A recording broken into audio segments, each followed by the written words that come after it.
જે વિશ્વની સૌથી મોટી સહકારી સંસ્થા ઇફકોની ચૂંટણીને લઈને મતદાન શરૂ થઈ ગયું છે।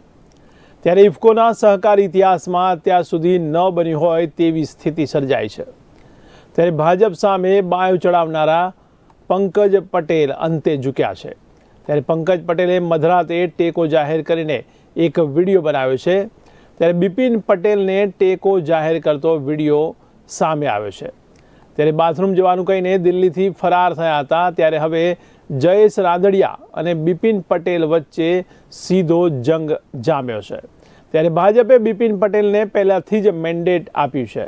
ત્યારે મહત્વનું છે કે બોર્ડ ઓફ ડિરેક્ટરની કુલ 21 બેઠકમાંથી માત્ર ગુજરાતની બેઠકમાં મેન્ડેટ જાહેર કરાયો છે। ત્યારે સવારે 8 વાગ્યાથી મતદાન શરૂ થઈ ગયું છે। તે સાંજે 4 વાગ્યા સુધી મતદાન ચાલશે।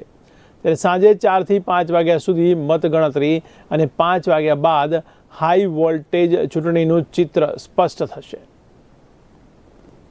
હું પંકજ પટેલ, રહેવાસી મોડાસા, આપણી ભારતની ટોચની એવી ઇફકો કંપનીની અંદર જ્યારે એનું ઇલેક્શન થઈ રહ્યું હતું ત્યારે મેં ઇફકોની અંદર મેં પણ મારી ઉમેદવારી નોંધાવી હતી।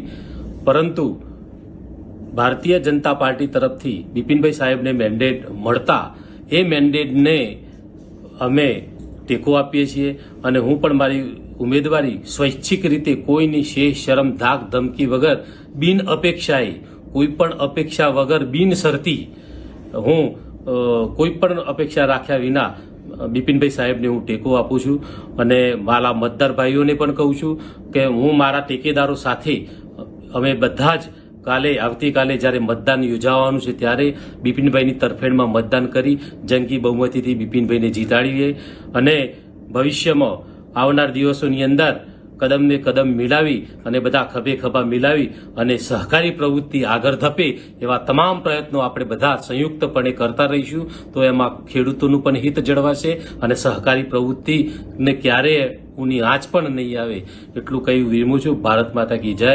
આવતીકાલે ફરી એકવાર આપને યાદ દેવડાવું છું કે બિપિનભાઈ પટેલ સાહેબને ટેકો જાહેર કર્યો છે અને એમને જંગી બહુમતીથી કાલે ઇફકોમાં આપણે જીતાડીએ એટલી હું વિનંતી કરું છું।